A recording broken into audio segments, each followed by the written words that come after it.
देखिए आज के इस वीडियो पर हम लोग कक्षा 10 प्रश्नावली 12.3 का प्रश्न क्रमांक पहला पढ़ेंगे। तो सबसे पहले आप प्रश्न को देख लें एक बार। संलग्न आकृति यानी यहाँ पर आकृति दिया गया है, ठीक है। तो छायांकित भाग का क्षेत्रफल एक ज्ञात कीजिए। देखिए ये पूरा पूरा एक वृत्त है। इस वृत्त में आप देख सकते हैं हमने पूरा पूरा रेड कलर से छायांकित भाग बना दिया है, ठीक है। ये पूरा पूरा छायांकित भाग आपको निकालना पड़ेगा, इसका क्षेत्रफल निकालना पड़ेगा, जो कि यहाँ पर पी क्यू बराबर 24 सेंटीमीटर। देखिए तो देखिए ये पी और क्यू यानी इसके बीच की जो दूरी है वो 24 सेंटीमीटर है। और पी आर बराबर 7 सेंटीमीटर। देखिए पी आर बराबर यहाँ पर 7 सेंटीमीटर है। इतना समझ गए, जो दिया था वो हमने पूरा पूरा यहाँ पे लिख लिया है, ठीक है। तो आप क्या करेंगे कि इस अर्ध सबसे पहले आपको क्या करना पड़ेगा कि इस अर्धवृत्त का क्षेत्रफल निकालेंगे, ठीक है। आप यहाँ पर देख सकते हैं ये पूरा एरिया जो है तो अर्धवृत्त का है। सबसे पहले आप अर्धवृत्त का क्षेत्रफल निकालने के बाद इस त्रिभुज के क्षेत्रफल को घटा देंगे, ठीक है। ये पूरा पूरा छायांकित भाग का क्षेत्रफल निकल आएगा। तो सबसे पहले इसमें हम जो है अर्धवृत्त का क्षेत्रफल निकालेंगे, इसके बाद इस त्रिभुज का क्षेत्रफल निकालेंगे, ठीक है। देखिए इसमें बताया गया कि सबसे पहले आपको अर्धवृत्त का क्षेत्रफल निकालना है। अर्धवृत्त के क्षेत्रफल निकालने के बाद आप त्रिभुज के क्षेत्रफल को घटा देंगे तो छायांकित भाग निकल आएगा। लेकिन आप जानते हैं अर्धवृत्त का क्षेत्रफल क्या होता है, 1/2 पाई आर का स्क्वायर होता है, ठीक है। यानी इसमें इसके सूत्र में अर्धवृत्त के सूत्र में आपको पाई का मान तो 22/7 होता है, लेकिन त्रिज्या भी चाहिए ना। तो त्रिज्या देखिए क्योंकि ये पूरा पूरा आप जानते हैं कि ये व्यास है, क्यू आर एक व्यास है। तो व्यास पहले आपको पता करना पड़ेगा। तो आप कैसे पता करेंगे, देखिए चूंकि आपको आधार यहाँ पर दे रखा है। आधार क्यों मानेंगे, क्योंकि यहाँ पर समकोण बना रहा है, ठीक है। तो ये हो जाएगा आपका आधार और ये हो जाएगा लंब। तो आधार और लंब के माध्यम से आपको व्यास निकालना पड़ेगा, यानी कर्ण निकालेंगे। पाइथागोरस प्रमेय का सूत्र लगा के आप यहाँ पर सबसे पहले कर्ण की भुजा निकालेंगे। फिर इसके बाद चूंकि त्रिज्या चाहिए ना, क्योंकि अर्धवृत्त के क्षेत्रफल में हमें त्रिज्या की जरूरत है। तो जब हमें पूरा व्यास निकल आएगा तो हम इसको आधा कर देंगे तो त्रिज्या निकल आएगा, ठीक है। इसीलिए हम पाइथागोरस प्रमेय के माध्यम से सबसे पहले कर्ण बोले या व्यास, आपको व्यास निकालना पड़ेगा, ठीक है। तो चलिए हम पाइथागोरस प्रमेय पहले लगाएंगे। देखिए यहाँ पर हमने लिख लिया कि त्रिभुज पी क्यू आर में पाइथागोरस प्रमेय से, यानी पी क्यू और आर में पाइथागोरस प्रमेय लगा के हम ये कर्ण की भुजा निकाल लेते हैं, ठीक है। तो देखिए कर्ण की चूंकि यहाँ पर क्यू आर है तो क्यू आर बराबर हो जाएगा क्यू पी और प्लस हो जाएगा पी आर। यहाँ पर आप लिख सकते हैं पी आर का स्क्वायर, ठीक है। ये हो जाएगा पी आर का स्क्वायर। तो चलिए यहाँ पर लिख लेते हैं मान क्यू पी। तो क्यू पी आप देख सकते हैं ये पूरा क्यू पी, और यहाँ पर भी देख सकते हैं कि क्यू पी या पी क्यू या क्यू पी बराबर हो जाएगा 24 का स्क्वायर, ठीक है। ये हो जाएगा 24 का स्क्वायर। और पी आर यहाँ पर देखिए 7 का है, ये हो जाएगा 7 का वर्ग, ठीक है। अब देखिए 24 को चूंकि 24 और गुणे हो जाएगा 24 प्लस ये हो जाएगा 7 गुणे 7 आपको करना पड़ेगा, ठीक है। अब यहाँ पर हो जाएगा, जैसे आप बता सकते हैं कि क्यू आर का स्क्वायर। देखिए हम इसे पूरा पूरा उतार चुके हैं। अब देखिए आप 24 में 24 का गुणा करोगे तो ये हो जाएगा 576, और 7 में 7 का गुणा करेंगे तो ये हो जाएगा 7 सत्ते 49, ठीक है। आप गुणा कर लेना, बात समझ गए।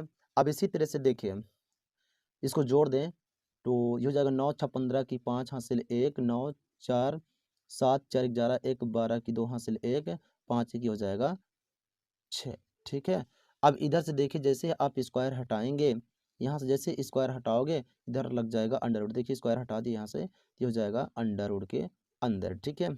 तो आप क्यू आर बराबर निकालोगे तो यहाँ पर 625 है ना, तो 625 का वर्गमूल आप निकालेंगे तो ये हो जाएगा 25, क्योंकि 25 25 हम 625 होता है। इसे कैसे बाहर निकाला जाता है इसके बारे में बात करेंगे, ठीक है।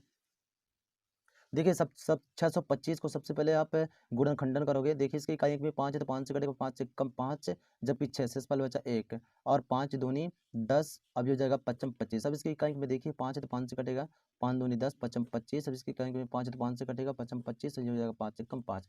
इस जोड़े से आप 5 को बाहर कर लें, इस जोड़े से आप 5 को बाहर कर लेंगे। अब इन दोनों को आपस में गुणा कर लो, 55 25, ठीक है। बात समझ गए आप लगभग, 55 25 आ गए। इसीलिए क्यू आर का मान यहाँ पर 25 सेंटीमीटर आ चुका है, ठीक है। इतना लगभग आप समझ गए होंगे। तो इस फिगर में आप देख सकते हैं कि इस पूरे क्यू आर का मान 25 सेंटीमीटर दे रखा है। यानी कि आप त्रिज्या निकालेंगे तो त्रिज्या भी यहाँ पास से निकाल सकते हैं आप। तो ये हो जाएगा त्रिज्या बराबर, त्रिज्या मतलब कि क्यू से ओ से लेकर आर के बीच की दूरी निकालेंगे तो ये हो जाएगा 25, और बटी में हो जाएगा 2, ये हो जाएगा सेंटीमीटर। त्रिज्या निकाला है। और त्रिज्या क्यों निकाले, क्योंकि वृत्त के क्षेत्रफल में त्रिज्या तो चाहिए ना, ठीक है, इसलिए हम यहाँ पर निकाल लेते हैं। तो चलो अब फार्मूला लिख लेते हैं। अर्धवृत्त का क्षेत्रफल बराबर 1/2 पाई आर का स्क्वायर, ठीक है, यह अर्धवृत्त का क्षेत्रफल का सूत्र होता है, ठीक है ना। तो 1/2 और पाई का मान 22/7 गुणे, यहाँ पर त्रिज्या है, चूंकि त्रिज्या आपने 25/2 माना है, तो 25/2 का स्क्वायर हो जाएगा, ठीक है, इसे हम लिख लिए।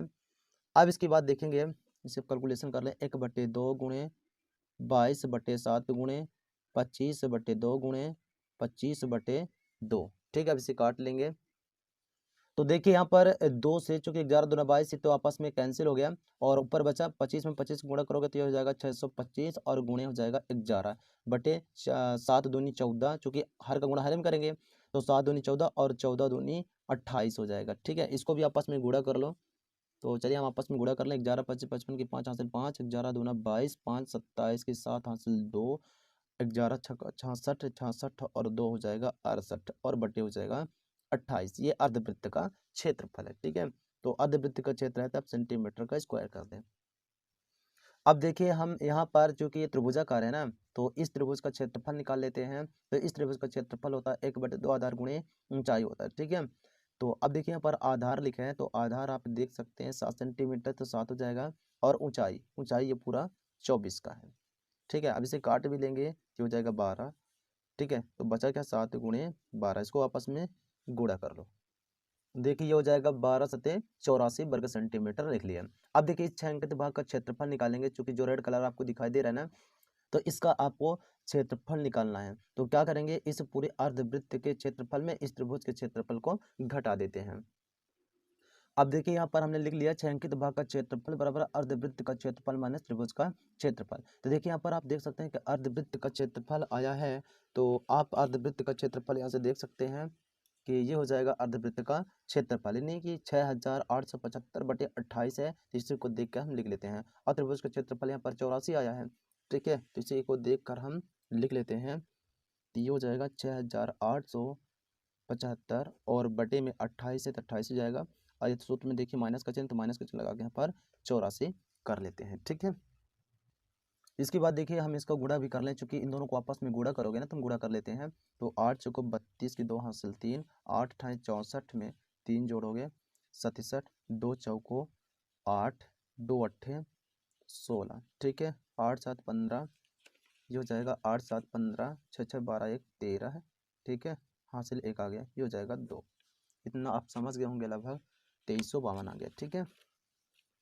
तो इसे लिख लेंगे, और इसका गुणा करने पर 2352, और पूरे के बटे में हो जाएगा 28, ठीक है। इतना आपका,